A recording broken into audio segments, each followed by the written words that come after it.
This cut is all about Mel Gibson's hair.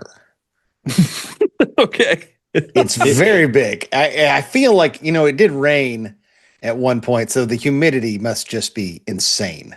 His hair is so big. His wig, you mean? Yeah, well, it's still hair. It's the hair of this movie. The It hair could of have this been my movie. hair.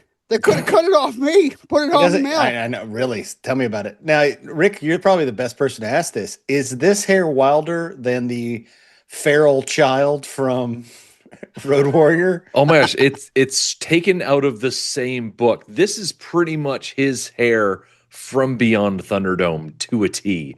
Like when he's fighting in the Thunderdome, he's got that big wild haircut that there's kids that cut it later in the movie. Was that also a wig? Was that a wig in the movie, in your movie? I mean, it could have been. I don't have good wigdar. I think we know what's really going on here. Mel Gibson is a huge Highlander fan. Mm-hmm. He is. So he's like, I'm going to look like Connor McLeod from Clan McLeod. And all I can think of is that this would have been a great episode to bring Murrin back. Like we had him back when we were talking about, what was it, Musketeers that he was on for? Yeah. But he's the only Murrin we know. Yeah. I I imagine he would have had some really good insight on what it's like being someone named Murrin. Well, we blew it. We slit the throat of him being able to be on this episode.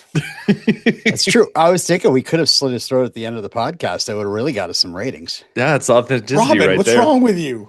You can't say that kind of stuff on a podcast. Now, just for that, get over here in my bedroom. We're going to do Prima Nocta right now. I guess. All Let's right. do policy. Hit it. Here we are.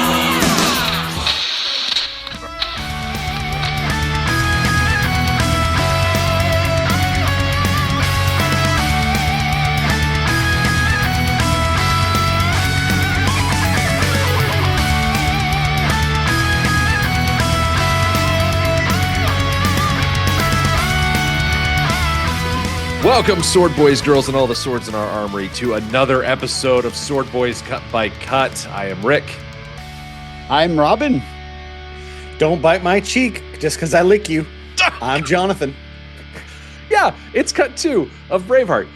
Time code is 21 minutes, 3 seconds until 46 minutes, 3 seconds. It begins with a horse and rider galloping across the lowlands, and it ends with the magistrate unwittingly sparking off the events of this movie. Okay, so finally the star of the movie arrives. Yeah, and he's underneath me. Just let me tell you, he went method on this. He is not wearing underwear. Luckily, there is sort of a saddle of some kind. Otherwise, I think we'd be married secretly. Oh my God. I bet Scottish saddles are some of like the softest material you could ever ask for. I don't want to put my balls on that. I think I felt William Wallace. My God, this movie needed more shots of William Wallace riding home. Like, remember when we were watching Red Sonja and we got like 7 or 8 shots of Arnold riding the horse across Hyrcania or wherever it was? Like, I can't do a comparison video putting the Hawk the Slayer music over this. It's like 5 seconds. That's just true. Here's how you do it, Rick. I'll help you edit this. Just keep editing him doing the same thing over and over again. Just like have him ride from right to left through the frame and then just keep it going. And he just keeps riding right to left and then flip it and he's riding left to right and then it's right again. I think Mel was upset that Clumpy kept upstaging him. Yep. Well, they introduce him very quickly. It's just like, he's an adult. Here we are. Yeah, and the years on the continent growing up with Uncle Argyle, they were hard years. So how old's he supposed to be? He's supposed to be 27. He was 10 years old at the beginning of the movie, and then we jump forward 17 years. So he's supposed to be 27. In real life, he is, do you guys want to hazard a guess? I already know. He's 40? He is 39. 39. Okay. So I was close. So I mean, that's a rough 39. Let's Shall I crack open the dossier, guys? Oh, yes. Please do. because I've got some information about Mel Gibson. I don't know if you got it. You guys Oh. know this guy. Good. He was a big actor at the time. He actually thought he was too old to play William, and he just wanted to direct. He was considering Jason Patrick. He wanted Brad Pitt in the role. Luckily, nobody knows this story anyway. So the total bullshit that they put together, everybody's like, "This is the real story of William Wallace." So like, well, who cares if he's old? But yeah, the compromise is that he gets to direct if he acts in it. So that he went ahead and did that. So all right, Mel Gibson. That's how my lovemaking rules are. I get to direct if I act in it. That's right. Born in Australia. No, it does not say here Australia. He was born in Peekskill, New York, guys. He's a New Yorker. Wait, he's an American? He's an American. He is. Well, I didn't do 4 movies of Mad Max. I don't know. I'm reading Rick's notes here about Mel Gibson. I know one thing about Mel Gibson. I know a really important thing about Mel Gibson. Other famous people that came from Peekskill were Stanley Tucci, Paul Rubens, and Jackie Gleason. And in fact, The Facts of Life was all about a boarding school in Peekskill. Peekskill facts. Anyway, at 12, he moves to Australia because his dad was awarded a bunch of money from a lawsuit. It was so his brother could avoid the Vietnam War draft. His father's family is actually Australian. His mother's side is Irish. So are you telling me his accent's kind of bullshit? It's one he started developing when he was 12. Yeah. So his Australian abroad. accent in the Mad Max movies is authentic because he'd spent the last 10 years of his life in Australia. I don't know. 10 years is somewhere doesn't mean you're, as a person who has lived in Chicago for 26 years, I will now say I am a Chicagoan, but I don't sound like a Chicagoan. Well, maybe you're not around enough of those big accents, Oh, I think I am. So he studied acting in Sydney and started filming Mad Max at age 21. He got paid $9,000 for that movie. Great. Gets more recognition in Peter Weir movies like Gallipoli and Year of Living Dangerously. And then he went on to film Road Warrior and Beyond Thunderdome, which is where he first commanded his $1 million salary. And by 87, he's moved from Mad Max onto the Lethal Weapon series. He's now an action star. By the 90s, still starring in movies, but starts directing. Man Without a Face, Braveheart. In 2002, he starred in the movie that he made the most money in. What do you guys guess is that movie? The Patriot? Nope. The one he made the most money on. Yeah. $25 million. Passion of the Christ. Oh, yeah. Okay. No, starred in the movie. I mean, what movie he starred in? What Women Want? Nope. Was it Signs? It was Signs. Ooh. Oh, yeah. Swing away, guys. I mean, Signs is a pretty damn good movie. Of all of those movies, it's my second favorite. I would say, Jonathan, according to you, that was the last good movie that he made in his timeline. Mm-hmm. Yep. And it was during that press tour that he announced that he did not want to be a leading man anymore. He goes on to 2004, where he directs Passion of the Christ. Forbes names him the world's most powerful celebrity. Hollywood Reporter says he's the innovator of the year. In 2006, he directs Apocalypto, which is my favorite of his directed works.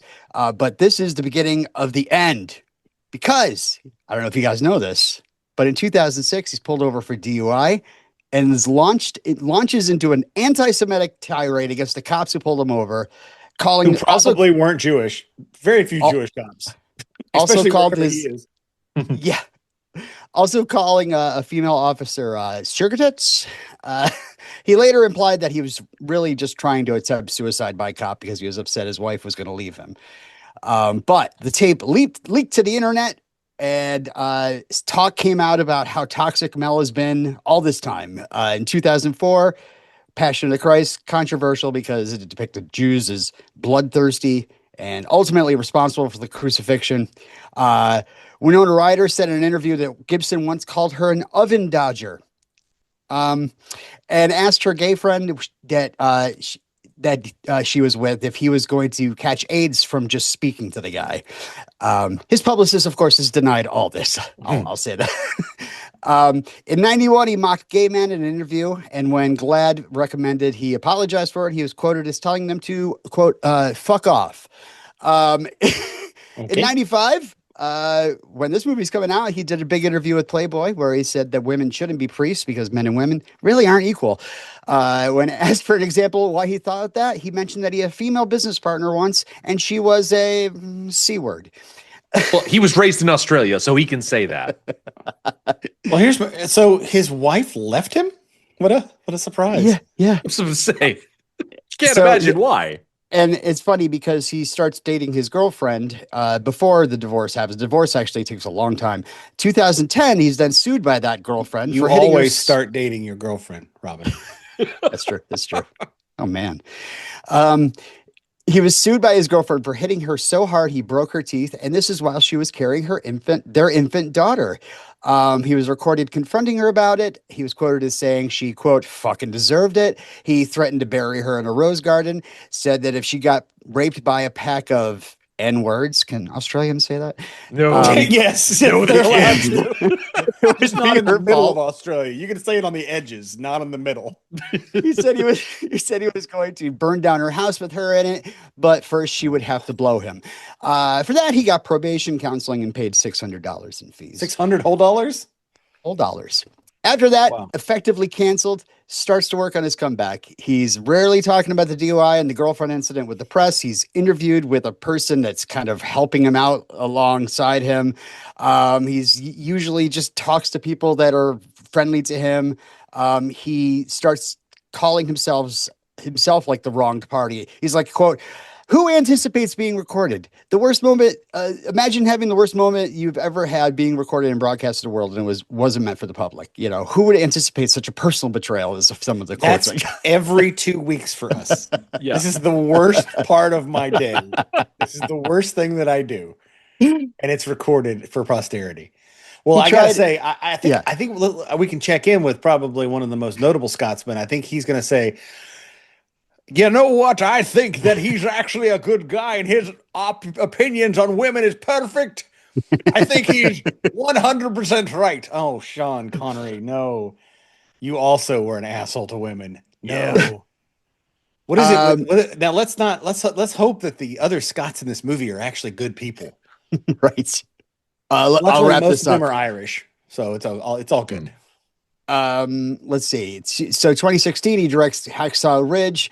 He says I've deliberately kept a low profile. I didn't want to just do the celebrity rehab thing for 2 weeks, declared myself cured, and then screw up again. I think the best way somebody can show they're sorry is to fix themselves, and that's what I've been doing, and I'm just happy to be here. He who tries gets.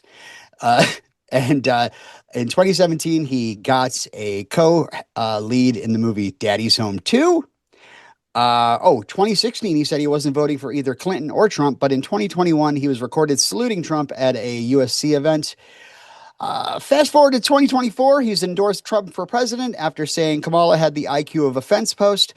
Is awarded the role of special ambassador to Hollywood with fellow great people, Sylvester Stallone and John Voight, because that's the kind of thing that happens when you pucker up and kiss that sweet orange ass. 2025, his home in Malibu burns down because of the Palisades fire. He wasn't home. He was in Texas being interviewed by Joe Rogan. That is the dossier on Mel Gibson, guys. I figure we had to get this all out of the way before we start talking about, as someone who's done how much movies, we like the movie, or someone who's done movies about Tom Cruise, I'd like to say this guy's worse. He's worse. This is worse. Yeah. There are just some stars that, like, if they solely existed back in like late 70s, early 80s, and they never had to like continue evolving into the new millennium, then they would have been perfectly fine. Oh yeah. Well, any of those people, like when you used to watch those old Johnny Carson tapes, and they had like some of the old, like the golden age actors on, they're assholes. Yeah. Mm-hmm. And when you hear some of the ones they come on drunk, it's the middle of the day. First of all, it's like 2:00 in the afternoon. They come on drunk and they just shit talk other famous people, and you're like, oh no. That's why that show is so good, because you're just like watching the crumbling facade of these people who have never had to answer for anything, can say whatever they want because there's no recordings of anything, go to any restaurant, say the most horrible shit to people. I'll say this is honestly, for me, with Mel Gibson, it really was disappointing when I started hearing this kind of stuff. I love this guy as an action star. Mad Max, Martin Riggs, like those are two phenomenal roles that are iconic. You even see in this cut, like he's got this charm about him. He's funny and yet he's dangerous, That's why people date him. Don't date him, Robin. All right, I won't date Mel Gibson. You can quote me on that. You can date your girlfriends. There's a reason why people use the old mantra, never meet your heroes, because Mel Gibson, he's not William Wallace. He's not Max Rockatansky. He's not No Martin one's William Riggs. Wallace He is in an this movie. asshole. Yeah. But let's get into this movie. So let's get into the movie. That's right. He refused to grow a beard for this movie. That's the other thing that I wanted to say. Well, he shouldn't. He had a face. The face. It's the Mel Gibson face. You don't want to. Face is clean-shaven William Wallace. Yeah. So he's traipsing about. He goes to his shitty house. He smells the smells of his shitty house. What do you think? What do you think this farmstead smells like? Well, there's no animals on it, so it probably smells pretty good. It probably just smells like the mountains. I'm actually a little surprised that no one came to like habitate this farm while he was away. He's been gone for almost 2 decades, and no one is like showing up and squatting there. I mean, okay, we're 6 years out from Shrek, but we could have gotten William Wallace coming home and be like, "What are you doing in my swamp?" Well, his family seems to live outside the city. Proper. I mean, it's not a city; it's a collection of rocks. But everybody's house is basically a yurt. If you watch The Northman, even the Northman houses are better than these houses. These houses are, like stone covered, heather topped, like huts. Yeah. In the ground. So it's very, very Hobbiton. It's got a very Hobbit look to it. So he smells the whatever, and then he goes right into town. I'm looking for a fight. I mean, what else would you be doing? He's going into town. Yeah, lucky for him that he came home on the day where someone was getting married. The dude getting married, the guy with scars on his face, his name is Morrison. He'll be hanging around for the rest of the movie. Yeah, and we love this actor. He's from Sons of Anarchy. Sons of Anarchy and a bunch of other stuff. He's fantastic. Tommy Flanagan. Love him, and obviously not Scottish. Tommy Flanagan. But welcome to the movie, sir. Yep. We meet what? Only two of his 3 of his cohorts in this cut that we can name. Yeah. It's Tommy Flanagan, Hamish, excuse me. Hamish. Yeah. Hamish, and his dad. And his dad Campbell. Yeah. We also get to meet Murren. She's like the one that we really frame up on as he is arriving.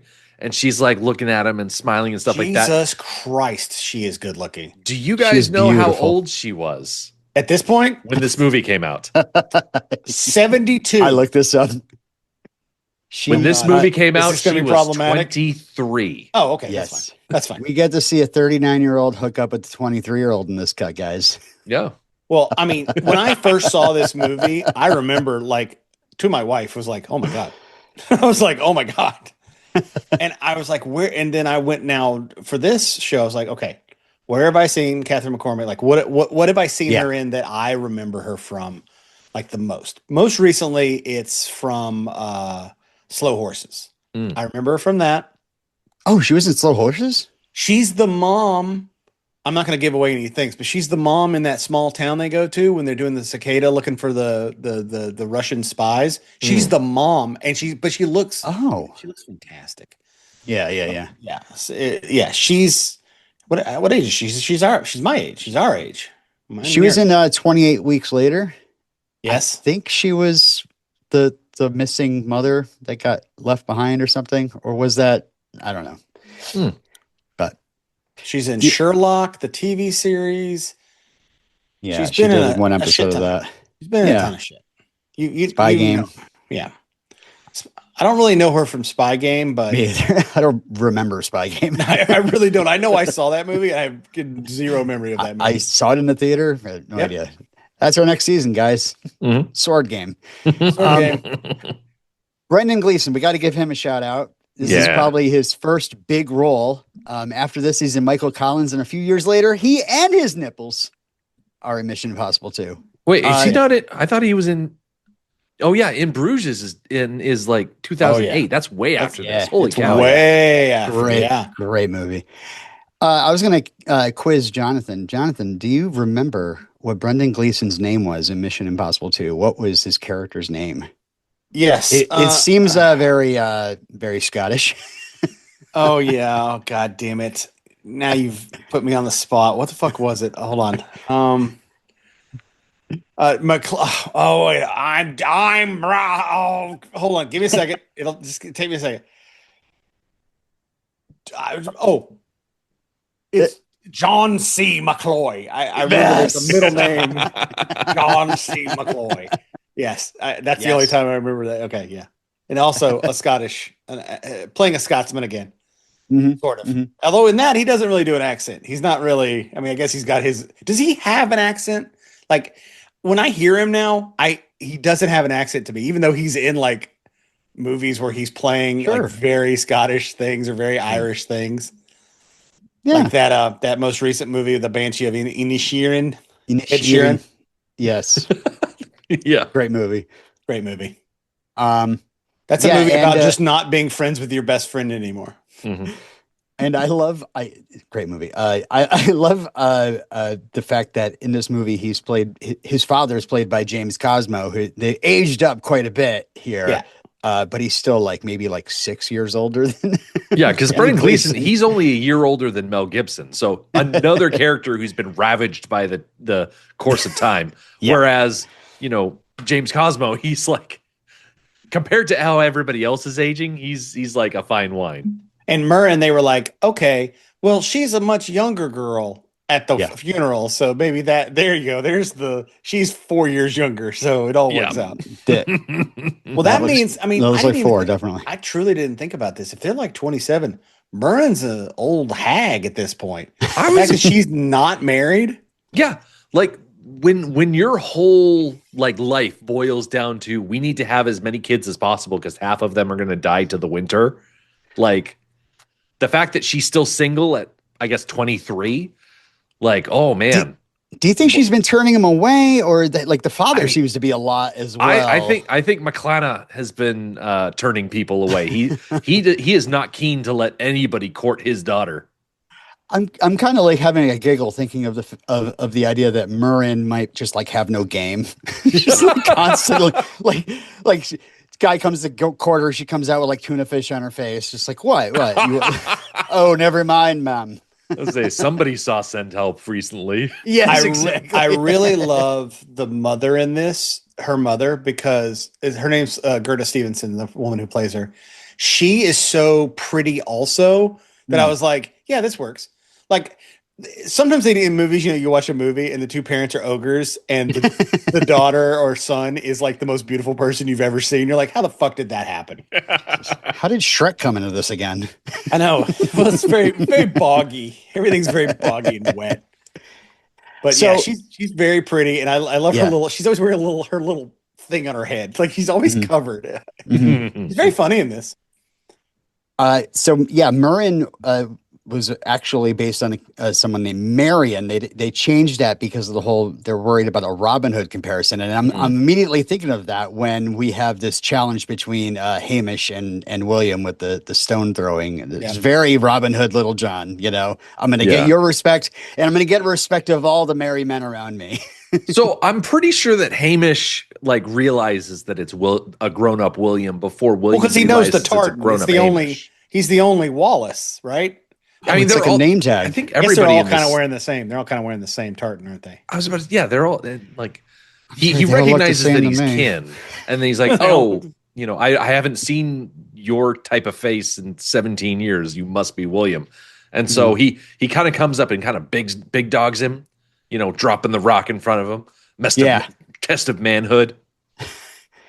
And we get to he's repeating the advice that Brian Cox gave Argyle in the last cut. And what do you think Argyle's up to? Is he dead? He's definitely dead. Argyle probably said, "All right, William, I'm going to go into this hookah bar. If I'm not back in half an hour, go back to Scotland."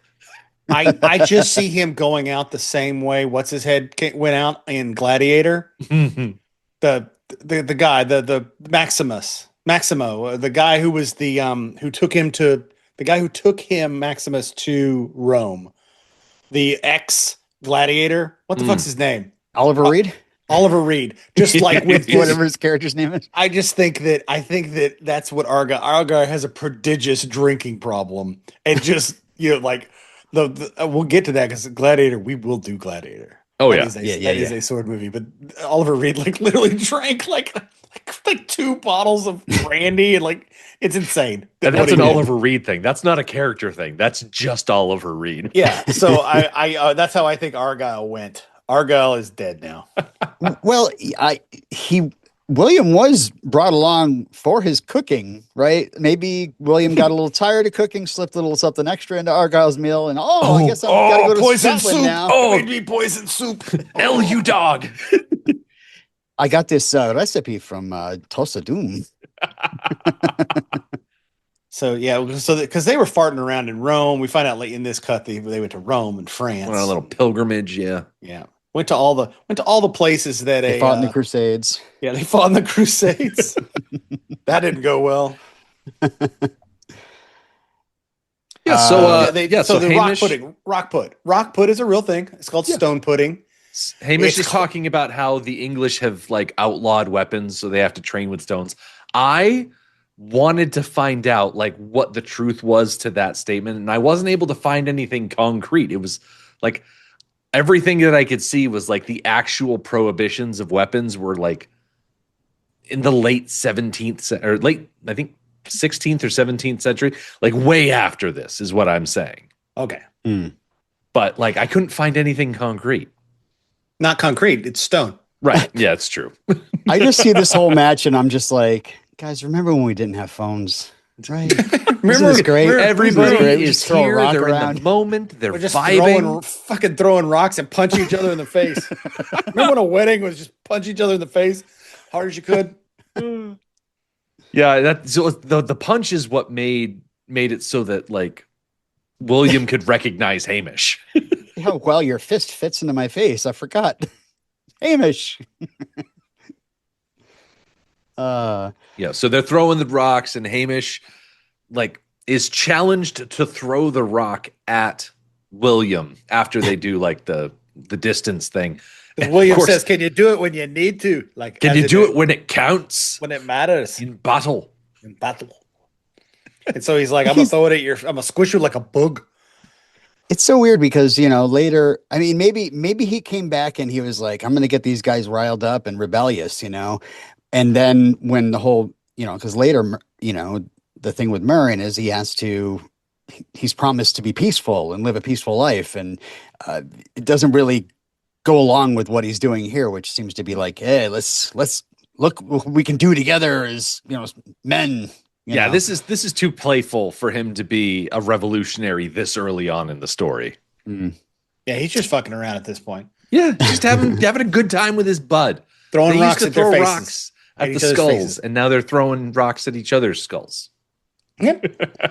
And he squarely hits Hamish in the face after he misses him with the giant rock. He's like, I should have remembered the rocks. Yeah. He knocks out his eye, and he has to get like a weird squiggly eye that he wears in a strange monocle. Starts walking with a limp. Then he gets a raven. Yeah. Mad Eye Hamish. So also this, we talked about last week or last time. This is filmed in Glen Nevis, a Scottish valley. They filmed here for 6 weeks, and during this whole wedding thing was the only the 3 days of sunshine they actually had for this entire thing. So I think the rain coming up is it probably wasn't from a rain tent. It was probably from real rain. I was looking at the I'm gonna put in quotes castle up on top of that hill. It's more of a fort, basically a fort. I mean, I don't know who it's a fort against. I guess it's against the Scottish people themselves. But the English have built this really shabby fort, like not even at the top of the hill, like on the side. Yeah, like if you what is this, Pittsburgh? If you were gonna build it on top, build on top of the hill. Because I was like, oh, I could just run up that one side, just pop right into your thing. Because it's like, oh, there's a hill right here. But anyway, I like the. So I mean, this is obviously practical. I can't tell you for sure. I know later we get back to this castle, so I think that is really built, not a matte painting in the background. So I think that we would notice that, and also it's literally just a bunch of sticks. So yeah, just build it, guys, because you're going to use it later. Yeah. So yeah, we're in the. Do we know what the name of this town is? Like not in real life, in the show. The show Braveheart. Yeah, I don't know.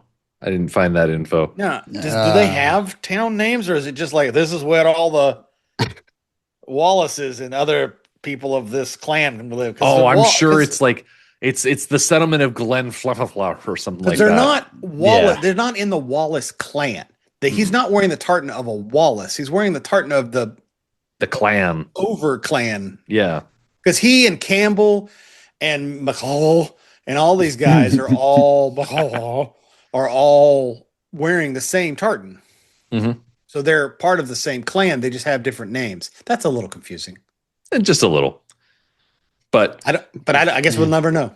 Yeah. Because who should show up to ruin the fun? But I had to look up his name in the cast list. Lord Bottoms. Yeah, Lord Bottoms. with his little penis helmet. Yeah. Played by Rupert Van Stittart. Yeah, you may recognize him from his role in Game of Thrones. He was Lord Jon Royce, the Lord of Runestone and Bannerman of House Aaron in the Vale. I believe he was also in Andor. Mm-hmm. As Chief Hine. He's that chief that has to tell the fussy one, like to kind of like just do your fucking job. Like stop being a pain in the ass, basically. He's great. He was recently in The Diplomat. I thought that's one you liked, right? Yeah, I do like The Diplomat. Yeah, he's Hoop. H-O-O-P, Hoop. He has in Bridgerton, he's very snotty. Like he has a very snotty demeanor. Mm. So of course he's in Four Weddings and a Funeral, the remake TV series, The Crown, Game of Thrones, Outlander. Yeah.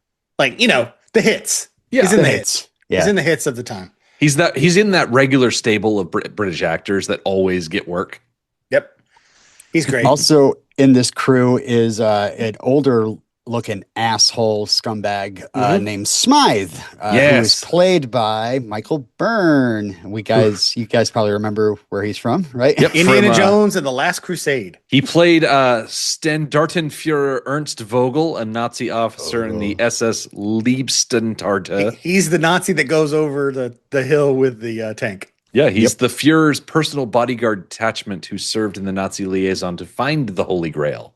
And he's Sean Connery. And he's the Horace Greeley from Gangs of New York. I don't know who Horace Greeley is, but that sounds like a name that I should know. And yeah, he looks like a discount, not like a discount Andy Serkis, but he could enter an Andy Serkis lookalike contest and maybe place. And you know how old he was in this? 28 years old. He was 28? No, he's 50. He's 50. Oh, Jesus. You want to talk about hard years. 50. Yeah, he's like 53-ish. 50 with like 20 years thrown at his face. Yeah, as two of the people in this pod are over 50, he looks like shit. Yeah.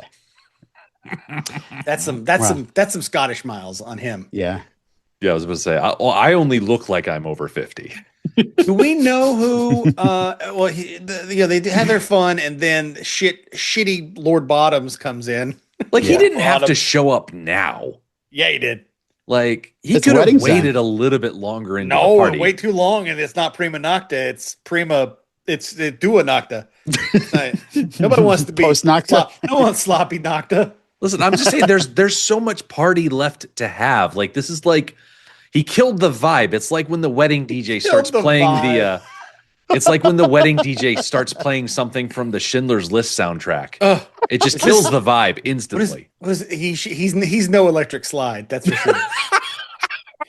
So yeah, when does prima nocta not kill the vibe, Rick? So let's talk about this. Prima nocta, it's gross. We already talked about it. We talked about it before. It's the first night you take the bride. It was a way to basically mentally fuck up every Scotsman in the world. and be like, because at that point, like, how do you know if it's your kid? Because apparently, there's no birth control back then. What goes in is going to come out as a baby. Is that how it works? Is that how it works? Is that why they wear kilts? So yeah, and his bride she's so great in this. Like the actress they got. Yeah, but it's shot so ham-fistedly. Sure. Like, I mean, it's over the top in that, like, she's like slowly moving the blade away. Yeah. Morrison is ready to kill this guy in order to keep the prima nocta from happening. And she's drifting through this scene with, it looks like one of those commercials for the CD collection of like where you find like Enya and stuff like that. She's like, oh, I'm a mystical waif, and I'm going to keep the peace by subjecting myself to this horrible thing. Rick, I got a better thing for you to make than the really slow run up of William Wallace on the horse.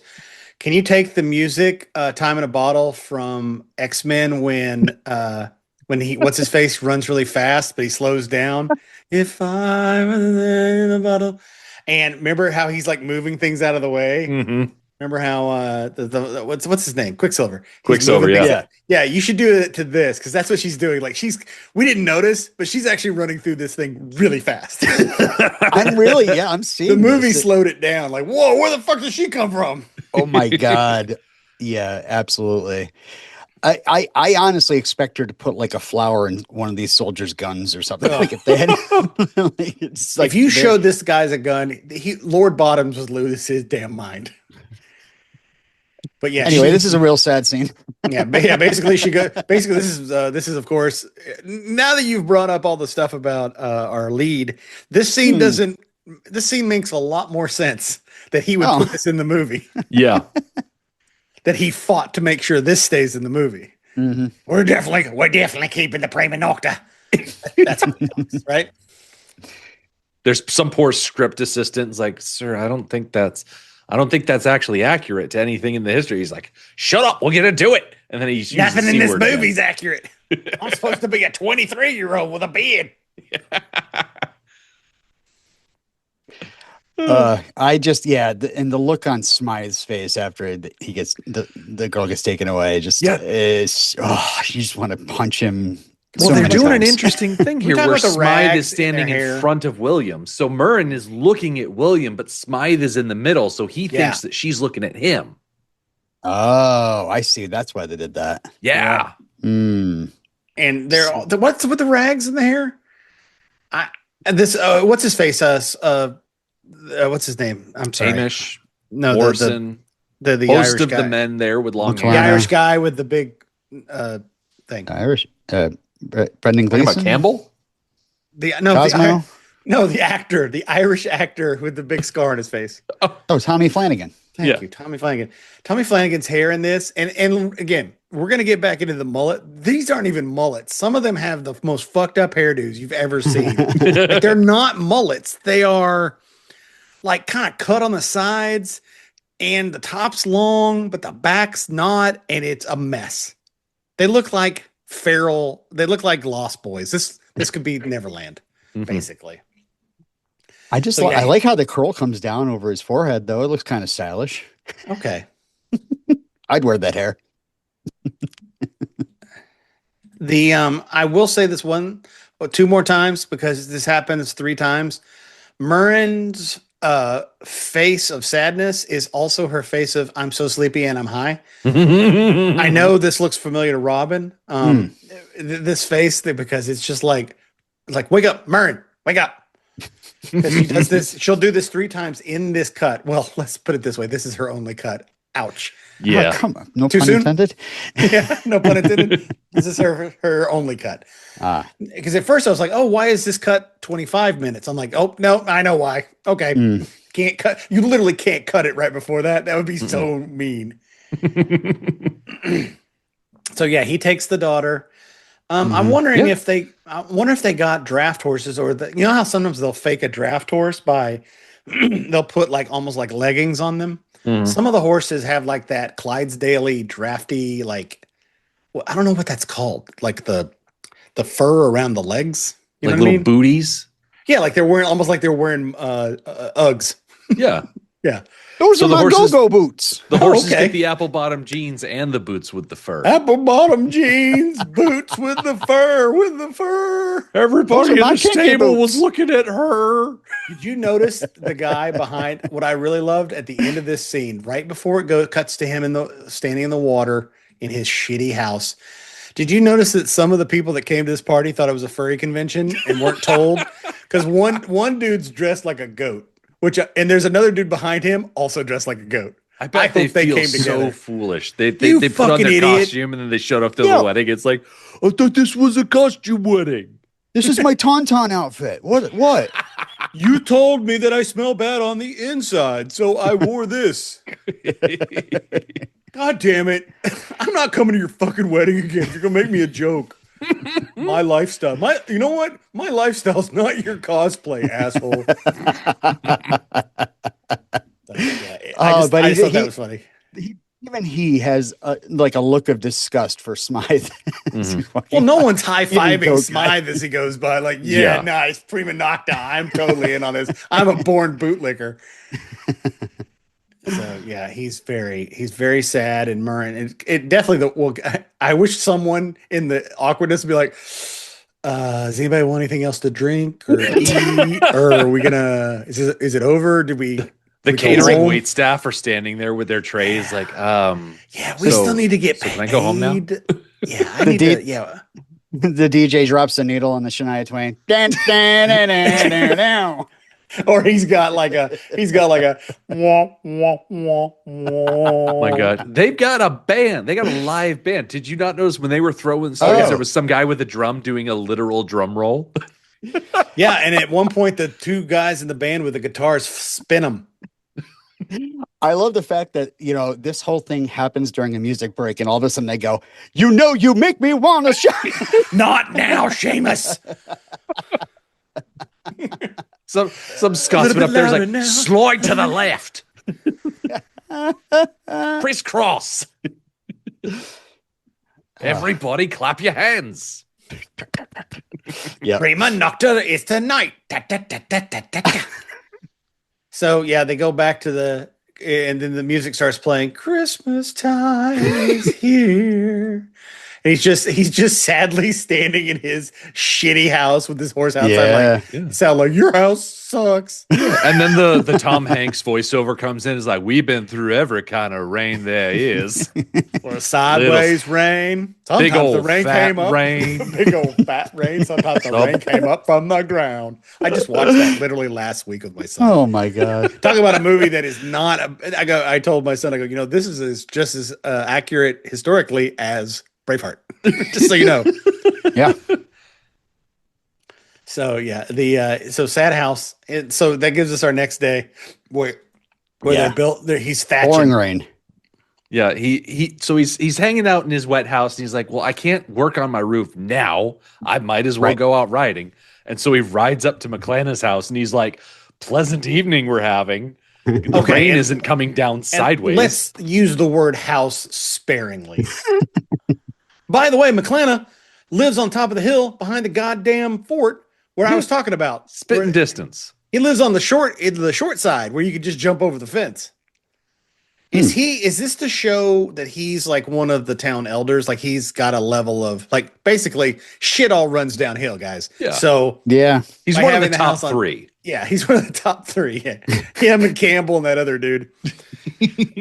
And they I've been to Scotland and Ireland. This is what it was like 90% of the time. Oh, and it was now luckily I didn't have to ride a fucking horse, but right. Yeah. I was like, it rains a lot.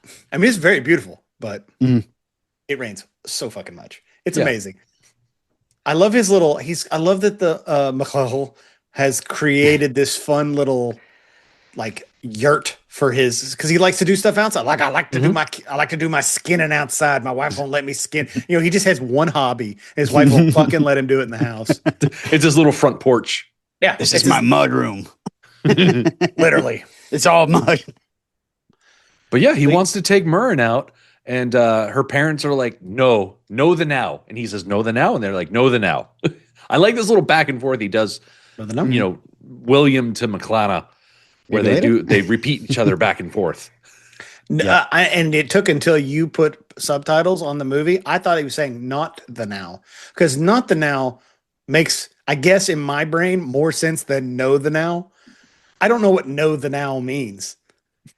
It means not now, but I thought he was saying not the now. Yeah. But Murren is very, very quick to jump on the horse. Murren's yes. not the, look, that horse is not the only thing that's getting wet. So let's put it that way. So, luckily, the weather clears up real nice. Oh, yeah. Instantly. Instantly. It's as if true love parted the clouds. And they ride through the fields and up the mountains. And if you look in the background of every mountain that they're looking at, there is a dude standing on it holding up a sword in every mountain. Getting struck by lightning, trying to become a Highlander. Well, if you look real close over to the left, there's one guy with a log and he's spinning it around. He's not yet trained to use his sword. Other than that, right? He can't pick up young Dar's father's sword yet. So. Right. So yeah, and also I love that they both come outside to like say bye to Murren, and they're both wet. And I'm like, what the fuck is this house? Like, why are you both wet? You're under the stuff. Why are you wet right now? Seems like they need some roof work as well. Yeah. Yeah. So they're sitting on top of this hill. William is trying to like say all these things that would impress her, and she's doing her best Shania Twain impression, saying that it doesn't impress her much. That's 2 Shania Twains this episode, people, if you keep in count. There is a French phrase that does not get into the subtitles. That was my bad. She asked if she should be impressed, and he replies in French, yes, because every single day I thought about you. Oh. Because ladies love a multilingual king. Hello. Yeah. The language of love itself is I've got a talented tongue, Murren.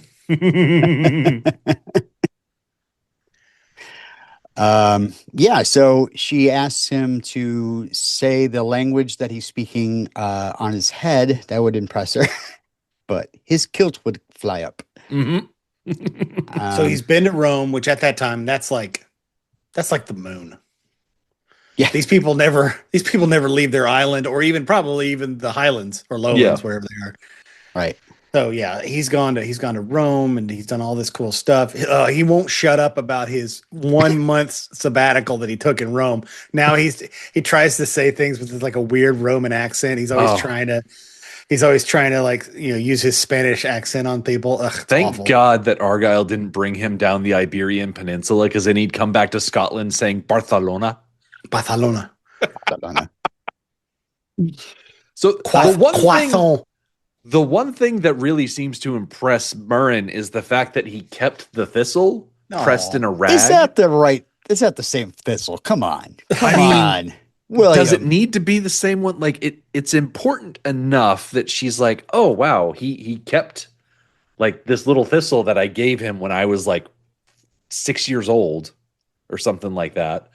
And he like pulls it out of his shirt, like he kept it close to his heart. Like, yeah, it's the little stuff like that kind of. I've also got a drawing of you, which I keep somewhere else, but I can't show it to you. It's anatomically correct. I drew you like one of them Roman girls. I didn't get the face Roman right though. I had to erase it a bunch of times, but now I'm like, I kind of like it with no face. Is that weird? I think I've created my own thing here. So they watch the sunset. I love how chaste this interaction is. Like him handing her, they don't kiss. He just hands her the thistle and rides off. It's very sweet. And her smile is just ridiculous. Mm. Yeah. So yeah, it's amazing the dental care they have in the Highlands of Scotland. Murren has the best teeth. The best teeth in Scotland. Yeah. Oh. That's how you know they're Scottish and not English. Oh. Because we eat a lot of haggis, and it's good for your teeth. It's got a lot of what is it? So calcium, fluoride. So the next day, William is still trying to work on his roof. And hey, I got a question for you though. Before we get to that, yeah, you keep calling him Campbell, Rick. Is his first name Campbell or is his last name Campbell? I mean, in the credits, they just call him Campbell. He's got to have a He's name though. Angus. I thought because Hamish, Angus Campbell. I mean, he was Angus in the Highlander movie. Yeah, that's why. And now he's calling him- Campbell here. Oh, I'm so confused. He's still Angus. Okay, go on. But anyway, Basically, they want to have a secret meeting. yeah, because I think Campbell's kind of trying to stir up a little bit of trouble, and McCloy doesn't want to have anything to do with it. I do like Right. how Campbell rides up, meet. and he's talking about how William's father was a fighter and a patriot, and Mel Gibson goes, "Patriot." And then 5 years later, Yeah. So we're gonna have a secret meeting. Is there gonna be eaten? Because I don't want to get beaten. like, is this a potluck situation? Oh, Like, yeah, are do we we- all oh, just oh, bringing like oh, a yeah, is finger it like- food or something? Is it Midwestern? Do we bring large casseroles? Like, Is what this are we another doing? hanging? Is this damn it. guys? You have to tell me if it's a Guys. hanging before I show up. I still have so much rope in this house. You have no idea. The house is lousy with rope, but no ceiling. Also, my horse hates me. What's weird in this is that his horse, if you notice, he only responds to Spanish, just like tornadoes. Just like the tornado, yeah. So weird. Luckily, he knows Spanish, but unfortunately, it's like Spain Spanish, not Spanish Spanish. So Yeah. South Yeah. American Spanish.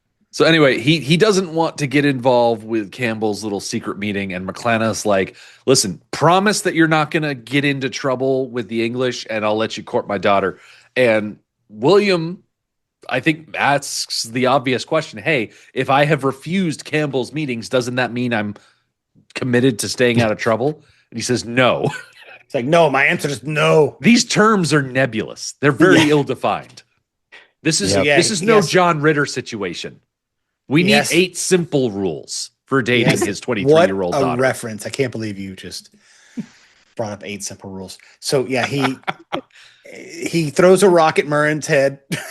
Yeah. That's right. That's how you I, get court.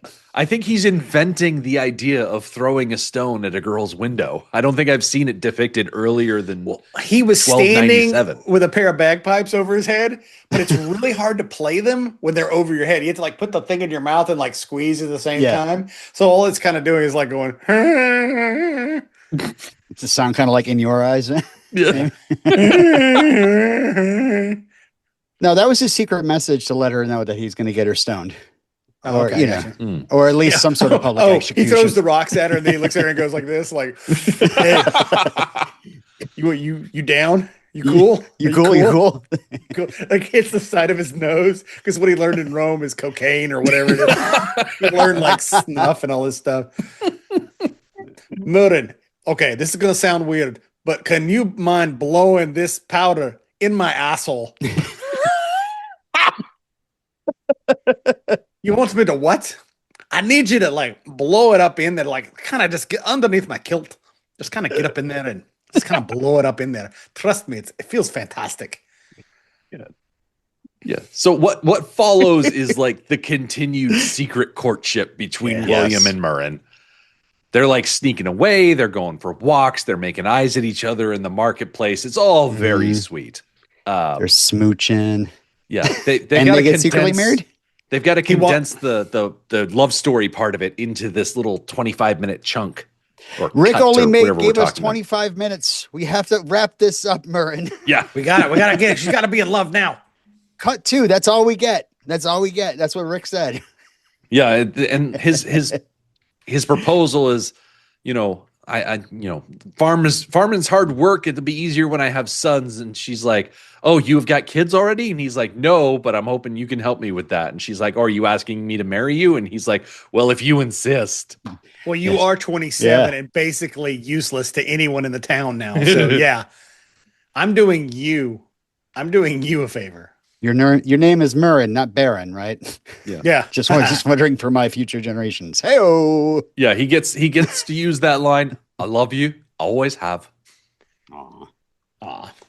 And by the way, after the cocaine in my arse, we're gonna need to work on something called amyl nitrate. It'll really loosen you up. Man, he's just coming in here with all these weird, like, oh, by the way, I also went to China. So I've got the poppy. And let me just tell you, we grind this up and we smoke this. Holy shit. You can stab me in the neck, no offense, and it won't hurt at all. I got a whole book of, let's just say, dance moves. I got from over there as well. That we took the Silk Road down into India. Oh yeah, he's just coming back with every fuck toy from Europe. He just went on a European tour. They're not courting long enough to like go into all of the little idiosyncrasies of their like relationship compatibility. They have a lot of chemistry on screen, but we don't know. You don't know all the weird stuff I'm into, Martin. Yeah. Like, I don't think they're having like the deep conversations. Like, we're never going to have to see them balance a budget. So we don't really need to worry about their compatibility as a long-term couple. Let's put it this way. After seeing all those men hung, I have kind of a fetish for, around the neck a little bit. Oh, now you're talking. Hey, kind of a tight. It's like, I'm going to. This is David Carradine. Oh, hey, David Carradine. Did someone say my name? No, but we did say the way you died. I'm just kidding. This is Michael Madsen. Fooled you, bitches. Oh, you son of a bitch. You Michael Madsen, you son of a bitch. You get me every time. So yeah, they get married. The priest does some more Latin babbling, and he snuck a note into her basket of furs that basically depicted them meeting under the moonlight by a very specific tree, and that was code for, "Hey, let's get hitched in the moonlight." By the way, I don't think that guy's speaking real Latin, because he kept saying "vidi vidi vici," and I don't think he really knows what he's saying. I think he's just saying a bunch of at one point he said habeas corpus. I'm like, come on, man, you're just fucking saying stuff from law. I love when William. Once they're married, he wastes no time in habeasing her corpus. I'll tell you that much. I love when William was whispering to Murrin during the whole thing. He's like, I know exactly what he's saying. Just so you know. I've been to many, many places. I love how the wedding ceremony involved them like exchanging little arts and crafts embroidery projects. It's so cute. And then at the end, the priest looks at him and starts winking his eye, going, quid pro quo? Huh? Huh? Huh? Huh? Yeah. No, he picks her up and they go down to a stream in what I imagine is a very cold night. Oh, and it's very cold. I can tell. Feel bad for Murrin because, she's gonna get pressed up against like a slimy river rock, and he's just gonna start doing whatever slimy he river learned rock on the has continent. a name, and it's William Wallace. Thank you very much. I mean, when they shot this, it had to be cold. I mean, I'm not saying cold because their nipples are hard. I'm saying cold because their breath is coming out. This is before we could fake breath. Yeah. I bet it's cold as fuck out there right now. So this is some good old fashioned sword boy nudity. Yep. Yeah. It's tasteful though, because they fade to black before anything any banging happens. Too intense happens. This is the second time that you will see Murrin act as Sleepy Murrin. When she turns around, she literally looks like, what? What are we doing? This is again another thing that Mel Gibson ripped off from Highlander. That she's got her shirt off and it's all backlit, and there's lots of There's lots of. At least she didn't have to stab him before they had sex. Right. That's not their foreplay. The knife play comes in later in the cut. Right. Yes. Yeah. So we cut to black. The next morning, she's helping him put the kilt on. The next morning, you just see you see it around her ring of her mouth. It's just white from all the cocaine that she's blown into him. It looks like she ate a powdered donut. I didn't think it should be in the movie, but this movie's bullshit anyway. So I figured, whatever, man. They keep rewriting history. I know. All right. So one thing that I have a problem with, after they get married, the Jewish people, Rick, you can't say that kind of stuff. What's wrong with you? No, I'm not. Nowhere. I'm not going to go full Gibson on this. Okay. So they are married. They have their first night together. Yeah. So, why do they have to keep up the ruse of them not being married? Can't they just they're Catholic? They don't have to worry about the prima nocta anymore. They've already primaed their first nocta. That's the whole father thing, I think. I guess McCloy would be pretty upset that his daughter married in private. I wanted to walk you down the aisle. But Dad, You we didn't don't do that you, here. You didn't have sex by the sex stream, did you? No, Dad. If we you didn't have sex by the sex stream, your baby will come out a river naiad. It'll get whisked away by the fae folk.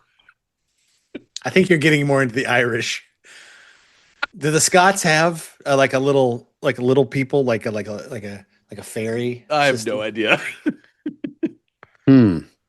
Yeah, I don't know. Well, I guess I'll just have to look that up. Yeah. Meanwhile, we are in the market, and his bride is carrying around a basket of leaves. Lettuce, just heads of lettuce. Yes, they smile their perfect white teeth at each other. And old Smythe watches the two of them flirting, and she agrees to sneak out that night to meet up with William, and then Smythe tries to come help her with her basket. You remind me of my daughter. Ugh, that's a terrible. Not a great pickup line. Not a great line. By the way, this is great. This has so many Sword Boy connections. Scottish equivalents to leprechauns. You'll know all these. Okay, first of all, they're brownies, which are house spirits. Okay. And delicious. Red caps, which are malicious spirits. Oh, I love red also caps. Delicious. And the peck from the willow. Mhm. Aren't they called peck? The little, isn't that a derogatory term for the little people? Yeah. The little people. Yeah, Like, Mad Mardigan is calling. Short, strong, gnome-like creatures. I mean, that's not great for little people to be called that, but they did believe in the peck. So just so you know. Well, I'm glad that when you said, "Oh, this is great," that you were talking about the fantastic creatures and not the sexual assault that we're seeing depicted in front of us. I love this scene. This is of the sexual assault scenes we've had in these movies. This is the worst. I mean, you got to give Myrn credit because she did a great job of fighting back. It just didn't help that she ate his face. The guy that she was fighting off was like wearing chainmail and like the type of armor that's made up of little plates sewed into chaps and stuff like that's a lot of weight that you got to manage. So she did the best she could. This is one of those ones where I remember when I saw this in the movie theater, I was so I've told you before, I'm floored by her murder. Mm-hmm. Like did not expect that. I expected Murder. Because he runs away and she gets on the horse and she rides away and I'm like, oh, they're gonna do something and then later on it'll be a thing. But no, she gets knocked off the horse in the face. Yeah. So what happens is she's fighting with Smythe. William is not very far away, so he runs up, pulls Smythe off of her, and they start trying to casually sneak away. And as they walk around a hut, they show you, because all the English guys are wearing orange and red, how many soldiers that they have to walk by. You've got 5 that are on foot, 4 that are on horseback, 2 more back with Smythe. That's 12 dudes that you've got to hopefully escape before Smythe starts calling for reinforcements, which he does immediately. Yeah. And William Wallace hits a couple of guys, takes one guy, and Indiana Joneses him into the hut and comes out in his clothes, even though he's twice as tall as he is. But his clothes... William gets Myrn on a horse very fast. And as he's being chased over a hut by 5 or 6 dudes, the last thing he sees is her riding away, almost at a full gallop riding away. As far as he's concerned, she's, pardon the pun, scot-free. Yeah, he really comes off looking, I mean, you can see from his point of view that he had no idea, but he comes off looking pretty foolish by just riding away without her in the end. And then we meet our third shitty Britishman, played by Malcolm Tierney, and his name is just the Magistrate. So he's under Lord Bottom. So see, I was confused. I thought originally when I first saw this that the first town they were in where the wedding was is just a different town. And there's all these lords all over the place that have kind of taken over. Every town has a shit lord that has taken over their town. Yeah. But no, this is still Lord Bottom's original house. Yeah, so people might recognize Malcolm Tierney from his role in Star Wars Episodes 4, A New Hope. He played Lieutenant Shan Childson. Everyone knows that. There was a deleted scene here in Braveheart where the English soldiers drag Murrin in front of the magistrate, and he says, "Where are you taking this thing?" And then the soldier's like, "Prisoner transfer from cell block 1138." And he says, "I wasn't notified. I'll have to clear it." And then, of course, Murrin breaks free and they start blasting. And then, the So English soldier pulls off his helmet. It's Han Solo. Situation normal. Got to react. Well, I mean, this is almost. I mean, he's one step away from Paul Treatham. Let's talk. I mean, he's just one step away. He could have easily have been Paul Treatham. Yeah. That would have been amazing. The greatest Star Wars character ever. If you aren't one of us weirdos that knows Paul Treatham, you got to go look up Paul Treatham. Mm-hmm. Yeah. But yeah, he's kind of like this. He's like, you've done this evil thing, and I'm, my leniency. This is how you show it. Blah blah blah. I think really he was trying to be the without, tough but fair guy. I really could have done without the reaction shots from Smythe. I don't want to see how he's feeling about this situation. Well, he doesn't like it. Like when it happens, he does look away. So he's like, "Oh, I was going to rape that woman. You didn't have to kill her." What a waste. Yeah, he sucks. He sucks. They suck. And this is just, we're only 20, what are we, 30 minutes, 40 minutes? 45 minutes in the movie. And it just, his one true love, an assault on the soldiers, an assault on the king himself. Mm-hmm. The saddest part of this movie is her staring like helplessly at the hills, and you're waiting for Mel Gibson to come riding out of the hills suddenly, because he did come out of nowhere just a moment ago to rescue her at the hut. You're just expecting charge, and everybody starts revolting, but it is so quick and so merciless. Mm-hmm. And her face, like Mern's just like, what? It's like she's surprised, like, oh, yep, this happened. And they definitely shot this gorier because you hear the sound of the exsanguination, but they did not show it. So they definitely moved in on the shot. Oh, and the callousness of him wiping the blood off of the blade with her marriage sash. And that's where this cut ends. This guy, he commits the cardinal sin of fucking with Mel Gibson's family. And every single Mel Gibson movie, you fuck with his family, he's going to come after you hard. Dead wife, you're dead. Next morning, they turn on the TV in the town, and he's on TV, and he's like, "You see this money? This is $1 million, the ransom that you asked for. Well, now I'm putting a bounty on your head, magistrate. And is there anyone who won't?" So yeah, that's a ransom joke from the movie Ransom. Yeah. Go watch that movie. Great movie. I love a revenge movie. Let me put it. I love a revenge movie. So that's why one of the reasons why I like this movie. Batman. I like vigilantes, and I like revenge movies. So anytime someone's been done wrong, like the Revenge of the Nerds, great movie. One of the best revenge movies out there. Revenge of the Jedi, it's pretty good too. Yeah. And so, we end this cut with this douchebag going, "Now let this scrapper come to me." And, he's going to have it coming, I'm sure. He has no idea what he has set in motion. Nope. There's going to be a whole Three Stooges slapstick scene coming up that is funny and then really violent. I know we're going to get to Rick's next time here in a second, but basically it's Minneapolis. Right now, it's basically fuck around and find out, guys. If you want to come into our city, we're going to show you what's going to happen. So that's the great thing about cinema. Is it art imitates life and life imitates art. Sure does. Yeah. So for more on that, make sure to stay tuned, because next time, William assaults the garrison and rallies the other men in the village to overtake the fortification and wreak his vengeance on the magistrate. After saying goodbye to Murrin, Wallace finds himself the leader of a ragtag group of revolutionaries whose numbers grow by the day. Bolstered by their growing numbers, Wallace uses subterfuge to capture Lord Bottoms and allow Morrison to claim the rights of a husband. Back in London, Longshanks tasks the prince with putting down this rebellion while he travels to France. As the conflict between England and Wallace insurgents grows, Robert the Bruce is advised by his father to stay out of it. The legend of William Wallace grows in Cut 3 of Braveheart. I've got to go to France. I'm going to leave you in charge. I need you to take care of this before I come back. Don't worry, Dad. I'll take care of it for you. Thank you, Edward the Longshanks Jr. I appreciate it. Oh my gosh. We're gonna have some great scenes with the princess and her handmaiden coming up in the next cut. Yeah. They are the two of them together. There's something else. Yeah. Fantastic. A comedy duo. Yeah. Can't wait. Yeah. This is a good cut.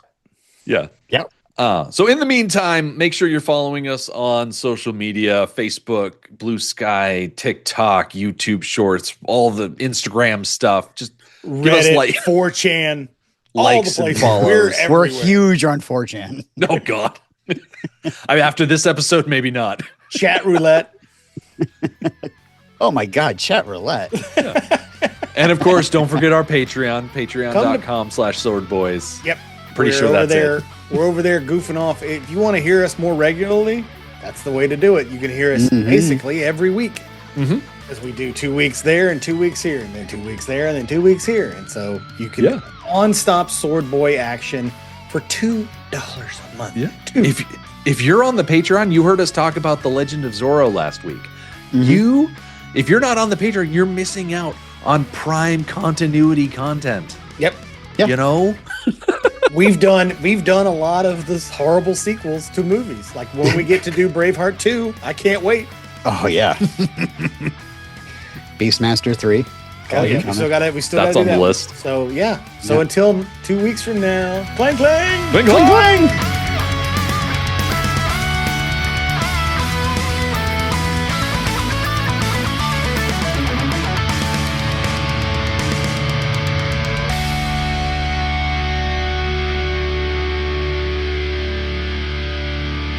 Where do you think you're going? I'm going with you.